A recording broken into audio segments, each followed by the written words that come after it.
성령님의 그 조명하심이 없이 내 감정으로 하게 되면 내 결단이 돼요.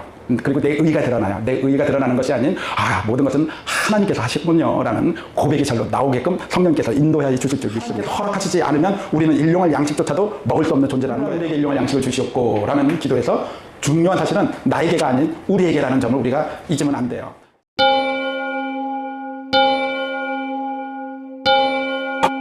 우리 오늘은 마태복음 6장 9절로 11절까지 한번 합독하겠습니다. 11절까지. 자, 우리 같이 합독합니다. 그러므로 너희는 이렇게 기도하라. 하늘에 계신 우리 아버지여, 이름이 거룩히 여김을 받으시오며 나라가 임하시오며 뜻이 하늘에서 이루어진 것 같이 땅에서도 이루어지이다. 오늘 우리에게 일용할 양식을 주시옵고. 오늘 여기까지 읽었습니다. 우리는 여태까지 이렇게 하늘에 계신 우리 아버지요 라고 이렇게 고백할 때 언제나 우리와 함께 계시는 하나님이, 나와 함께 계시는 그 하나님이 멀리 계시는 분이 아니라 그런 예수님께서 알려주신 거잖아요. 너희들 아버지야, 친아버지야. 그렇게 관계를 회복시켜줬고 또 존재를 회복시켜줬다는 것을 아무도 몰랐는데 예수님의 그 기도를 통해서 우리가 이렇게 자녀된 자였구나 라는 것을 알려주신 그 하나님을 향해서 하나님만 사랑하는 것이 아니라 하나님이 명하신 대로 우리 이웃사랑을 하면서 하나님 앞에 기도하겠습니다. 그러면 이름이 거룩히 여김을 받으시오며 우리 때문에 우리를 통해서 하나님의 이름이, 여호와의 이름이 더럽혀진 것은 결국은 하나님이 거룩하게 하셔야 합니다. 우리는 아무것도 할 수 없습니다.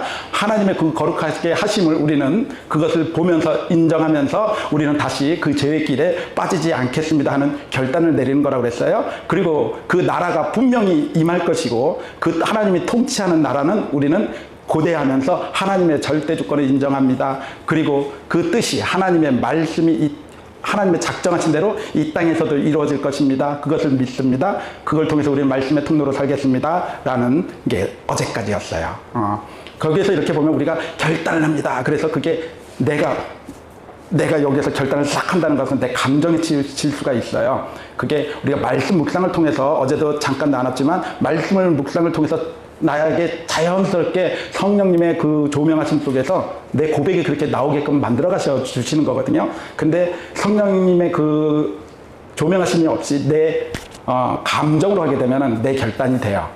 그리고 내 의가 드러나요. 내 의가 드러나는 것이 아닌 모든 것은 하나님께서 하시군요 라는 고백이 절로 나오게끔 성령께서 인도하여 주실 줄 믿습니다. 오늘은 우리를 위한 기도 첫 번째, 오늘날 우리에게 일용할 양식을 주시옵고, 전체적인 주기도문을 통해서 정말 이 부분이, 저는 이 부분 때문에 특세 때 주기도문을 잡은 거예요. 그리고 일반적인 것들이 그대로 우리가 알고 있듯이 그냥 문자적으로 해석이 되는데, 이 부분은 우리가 문자적인 것도 있지만 그 외적인 것도 우리가 한번 알고 넘어가면 좋겠다라는 생각을 했습니다. 성경을 잘 읽어보면요, 성경책에 이렇게 보면 일용할 양식이 있고 저 위에 동글뱅이로 성경책에 이렇게 보면 1이라고 이렇게 써 있어요. 마태복음 6장 거기에 보면은 11절인가요? 거기에 보면은 일용할 양식하고 거기다 1 동그라미 쳐져 있고, 요거를 풋노트라고 그래요. 풋노트라고 그 밑에 이렇게 딱 하면은 뭐라고 써 있냐면은 내일의 양식이라고 써 있어요. 성경책에. 그게 왜 그렇게 써 있느냐? 그 이유는 헬라어로 번역된 그 에피우지온이라는 단어가 여러 가지 뜻이 있다고 합니다. 그래서 성경학자들은 여기에 성경에는 이게 생소하대요. 많이 나와 있지가 않대요. 성경학자들이 이 단어에 대해서 세 가지 견해를 갖는데요. 하나는 에피와 우지온이 합성어로 된 거 돼서 삶에 필요한이라는 뜻으로 풀이를 합니다. 이게 이제 우리가 아는 익히 알고 있는 친숙한 해석이고요. 그 다음에 두 번째 해석은 그날을 위한, 당신을 위한 이라는 뜻으로 풀이가 되고, 세 번째는 오늘날에 필요한 혹은 다음날에 필요한으로 해석이 됩니다. 오늘 삶에 필요한 견해와 오늘날에 필요한 견해를 짤막하게 여러분들과 말씀 나눠보도록 하겠습니다. 첫 번째는 영주권의 결핍한 존재에 지나지 않는 자기 실상의 고백입니다. 말은 어려워요. 간단하게 이야기하면 우리는 하나님 앞에 별 수 없군요. 하나님께서 일용할 양식을 내려주시지 않으면 그 누구도 생존할 수 없다는 것을 이야기합니다.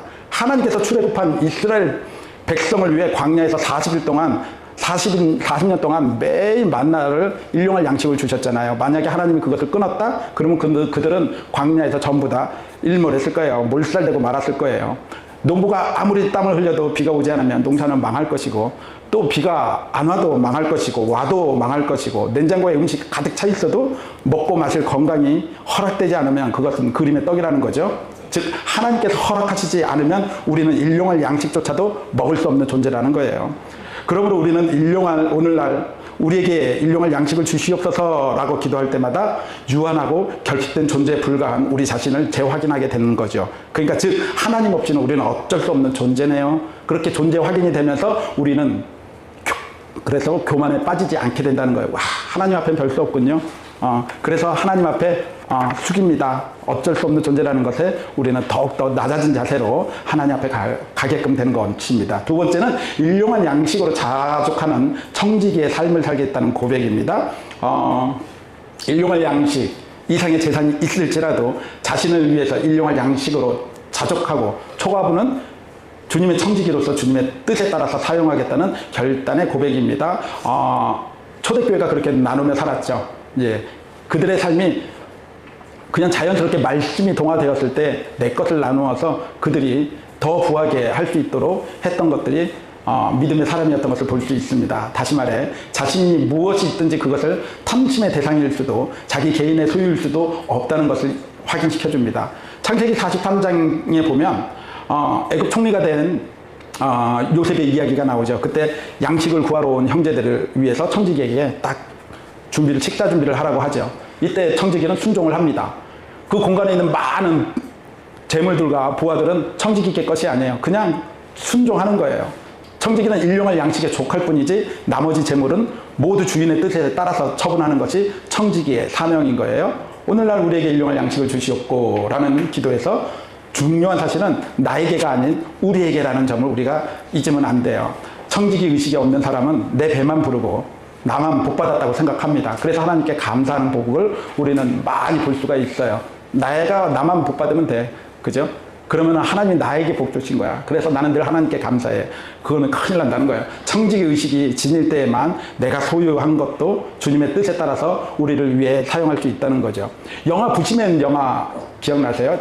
예전 영화잖아요. 그 비행기를 이렇게 타고 가다가 경비행기를 타고 가다가 조종사가 그냥 콜라병을 집어 던져요. 그 콜라병이 원주민 거기에 뚝 떨어졌을 때 하늘에서 그 콜라병이 떨어지니까 그 원주민들이 얼마나 깜짝 놀래요. 하늘이 준 선물이라 생각을 하면서 단단하니까 곡식을 빠도 너무 좋고 밀가루를 비벼도 너무 좋고 이거 애들이 해도 소리도 나고 희한하게도 보이고 그러면서 이게 마을의 기쁨이 되더니 어느 순간부터 이게 내 거라고 하면서 이 마을이 평화롭던 마을이 완전 서로 싸우게 되면서 평화를 잃어가죠. 거기에서 부시맨 추장이 이제 그걸 가지고 지구 끝에 가서 내가 이거 던져버리겠다. 그래서 지구 끝까지 나름 지구 끝이라고 생각하는 곳까지 가서 그걸 던지잖아요. 그러면서 그 마을은 평화를 다시 찾게 돼요. 이게 보면 청지기의 마음이 없을 때에는 그 어느 누구 그 순수한 원주민들조차도 어느 누구든 인간의 근본은 그렇게 죄악으로 가득 차 있기 때문에 범죄할 수밖에 없고 평화를 깨고 화평을 깨는 것 같아요. 하지만 우리라는 그게 있을 때에는 그게 왁구가 맞춰져 가죠. 그래서 주기도문에 보면 우리라는 그게 6번이 나와요. 나만 것이 아닌 우리의 것을 구해라. 우리라는 그 조직, 교회에 대해서 정확하게 이야기해 주시는 거 있습니다. 하나님께서 우리를 위해 일하려고 지혜롭게 진실한 청지기를 찾는다고 누가복음 12장 42절에 보면 주께서 이르시되 지혜 있고 진실한 청지기가 되어 주인에게 그 집 종들을 맡아 때를 따라 양식을 나누어줄 자가 누구냐. 예, 그런 청지기를 하나님은 찾고 계신다는 거죠. 다음 세 번째는 하나님께서 주시는 것이기에 바르게 모으고 바르게 사용하겠다는 결단입니다. 예. 양식은 하루 세 끼 밥만 이야기하는 게 아니에요. 그것은 하나님께서 매일 주시는 것을 모든 것을 주시는 것을 이야기합니다. 그러므로 우리는 모으든지 쓰든지 바르게 행해야 한다는 거예요. 다시 말해서 하나님 앞에서 분명한 철학을 우리는 지니고 있어야 합니다. 돈을 모은다면 왜 모으는지, 쓰면 왜 쓰는지, 그것과 하나님과 무슨 관계가 있는지 명확한 기준과 생각이 있어야 된다는 거예요. 우리 성도들은. 그렇지 않으면 우리는 자기도 모르게 돈의 노예가 되고 나의 노예가 될 수밖에 없는 것을 많이 봅니다. 그 순간부터 하나님 앞에서 추하게 되는 것을 우리가 많이 보지요. 그러므로 우리는 오늘 우리에게 일용할 양식을 주옵고 라고 기도할 때마다 물질을 바르게 모으고 바르게 사용하겠다는 다짐을 되새겨야 한다는 거예요. 이런 걸 보면 여기까지가 이제 기본적으로 우리가 평상시에 알던 주기도문 일용할 양식을 주옵시고라고 하는 내용에서 이렇게 보면 참 좋아요. 그리고 이거에 따라서 우리는 청지기의 삶도 살아야 되고요. 그 다음에 나는 연약한 하나님만 의지할 수밖에 없다고 그런 신앙 고백도 나와야 되고요. 그 다음에 우리가 사는 것 또한 모든 것이 하나님을 위해서 하나님을 위한 쓰고 하나님에 대한 철학으로 우리의 신앙이 바뀌어야 된다. 일용할 양식은 그렇게 표현들이 됩니다. 하지만 그런 것들이 내가 하는 게 아니라 하나님의 그 주신 마음으로 우리는 그렇게 행해져 갈 거예요. 그것은 분명하게 우리에게 그런 마음을 주십니다. 그리고 그게 하나님께서 성령님께서 나와 이렇게 동행하시는구나. 여러분들 그렇게 느끼면서 감사가 나올 거예요. 여러분들 행동에서는 항상. 그래서 우리 신앙인들은 감사가 넘치는 거예요. 하나님께서 하셨구나. 하나님께서. 그 다음에 오늘날에 필요한 견해에 대해서 여러분들과 나눠보도록 하겠습니다. 성경에서 매일 양식을 오늘 주신 적이 있죠. 그때가 언제예요? 광야. 40년 동안에 그 길 때 하나님께서 매일 오늘의 양식을 주세요. 그런데 6째 되는 날에는 다음 날까지 주시죠. 다음에 안식을 거룩하게 지켜야 하기 때문에 6일째에는 다음 날 것까지 주세요. 내일의 양식까지 주심으로 그 안식의 날은 반드시 온다는 것을 확인시켜 주는 거예요. 안식의 날이 내일이 오지 않을 것이라면 하나님께서 굳이 내일의 양식을 주실 일이 없죠. 그러니까 내일의 양식은 반드시 내일이 온다는 거예요. 내일의 양식은 반드시 예수가 온다는 거예요. 내일의 양식을 소유함으로써 6째 날과 7째 날의 양식을 모두 소유하고 있으므로 7째 날인 안식일을 6째 날에 미리 누리면서 살 수 있는 거예요. 6째 날에 미리 누리면서 살면서 7째 날에는 하나님 앞에 약속한 거룩한 날을 지킬 수가 있게 되는 겁니다. 예수님이 쓰셨던 그 아람어의 주기도문을 보면 주님의 기도에 쓰인 내일의 양식, 일용할 양식은 마헬이라고 써 있는데요. 마헬은 24시간 이후의 내일이 아니라 오늘과 다른 날, 다가올 시대에 내일을 가리키는 겁니다. 그러니까 주님이 오실 그 날을, 그 때를 가르치는 거예요.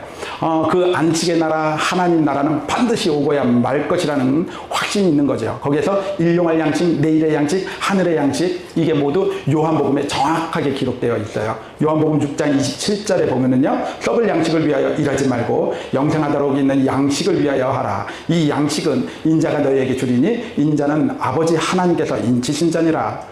그리고 33절에 하나님의 떡은 하늘에서 내려 세상에 생명을 주는 것이니라. 34절 그들이 이르되 주여 이 떡을 항상 우리에게 주소서. 우리 35절 같이 합독해 볼까요? 시작. 예수께서 이르시되 나는 생명의 떡이니 내게 오는 자는 결코 줄이지 아니할 터이요 나를 믿는 자는 영원히 목마르지 아니하리라. 그 양식은 바로 예수 그리스도입니다.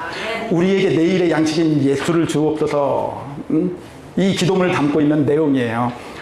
우리는 이렇게 오늘을 살지만 다가올 내일, 즉 그 천국에 아울러 사는 자들이기에 그 나라는 우리에게 임했기에 하나님의 뜻은 이루어져 있기에 내일의 양식인 하늘의 떡 예수 그리스도만을 바라보며 그 삶을 쫓으며 살겠노라고 고백하는 서약인 거예요.